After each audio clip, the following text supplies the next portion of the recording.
যখনই বিপদে পড়ে যাবেন আপনি আল্লাহ তাআলার খাস একটি নাম ধরে সাহায্য চাইবেন, বিদ্যুতের গতিতে আপনি সাহায্য পেয়ে যাবেন, আপনার বিপদ মুহূর্তের মাঝে দূর হয়ে যাবে। ব্যবসা বাণিজ্য লস, সার কাছে শুধুমাত্র শত্রু আর শত্রু, বিপদে আপনাকে গ্রাস করে রেখেছে, কোনো কাজেই যেন সফলতা নাই, যেটাতে হাত দেন সেটাতেই লস, কোনো কিছুতে আপনার সাফল্য নাই, সন্তান কথা শোনে না, স্ত্রী কথা শোনে না, পরিবার পরিজন নষ্ট হয়ে গিয়েছে, কিভাবে আপনি বাঁচবেন? প্রবাসে আটকা পড়ে গেছেন, আসতেও পারেন না, কোনো কাজও পাচ্ছেন না, আপনি আমলটা করেন।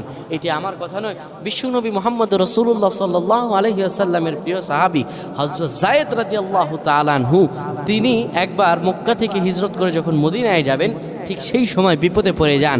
ওনাকে একটি লোক বিপদে আটকে ফেলে এবং ওনাকে হত্যা করার চেষ্টা করে। তখন তিনি আল্লাহ তাআলার এই খাস নামটি ধরে সাহায্য চেয়েছিলেন, আল্লাহ তাআলা তাকে বিপদ থেকে মুক্ত করেছেন। সুবহানাল্লাহ।